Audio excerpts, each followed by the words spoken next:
চুরি যাওয়া ১১০টি mobile phone উদ্ধার করল বহরমপুর থানার পুলিশ। গ্রেপ্তার ২।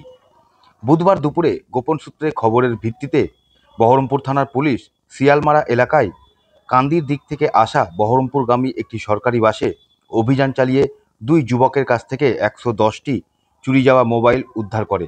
ঘটনায় গ্রেপ্তার করা হয় দুজনকে। ধৃতদের নাম আব্দুল গফফর ও হাতিকুল ইসলাম। দুজনেরই বাড়ি মালদা জেলার কালিয়াচকে। মোবাইলগুলি প্রকৃত মালিকদের ফিরিয়ে দেওয়ার ব্যবস্থা করার পাশাপাশি গোটা ঘটনার তদন্ত শুরু করেছে বহরমপুর থানার পুলিশ। এই প্রসঙ্গে এদিন বহরমপুর থানায় সাংবাদিক বৈঠক করেন ডিএসপি ডিএনটি সুশান্ত রাজবংশী।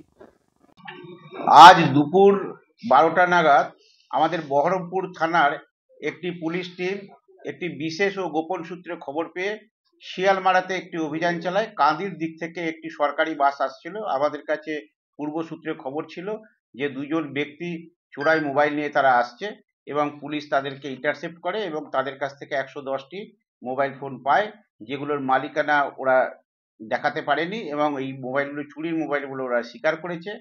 এবং আমরা চেষ্টা করছি যে এই মোবাইলগুলো কোথা থেকে চুরি করা হয়েছে, কোথায় ওরা ডিসপোজাল করবে, সেগুলো একদিকে আমরা চেষ্টা করছি। আরেকদিকে আমরা এই মোবাইলগুলির যারা প্রকৃত মালিক সেই মোবাইল অনুসন্ধান করে তাদের দ্রুত ফিরিয়ে দেওয়ার আমরা ব্যবস্থা আমরা করছি। কোথা থেকে নিয়ে আসছিল জানতে পারেন? জেলা থেকে না জেলার বাইরে? এটা একটা কান্দির দিক থেকে একটা বাস আসছিল, বাদ বাকিটা আমরা তদন্ত করে আমরা বার করব। কি কারণে নিয়ে আসছে বলে মনে করছেন? এটা চোরাই মোবাইল বলেই ওরা স্বীকার করেছে, চুরির মাল।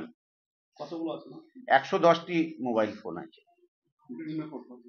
বিভিন্ন কোম্পানির আছে। আইফোন আছে? এগুলো আছে, আইফোন এখানে নেই, এমনি আইফোন ছাড়াই আছে।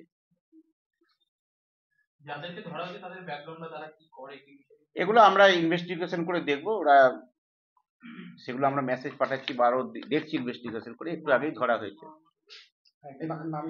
এদের নাম হচ্ছে আব্দুল গফফর আর হাতিকুল ইসলাম, দুজনের 24 বছর বয়স। এদের বাড়ি হচ্ছে মালদা জেলার কালিয়াচক থানায়। এই সেটগুলো কি সিম ইউজ ছিল?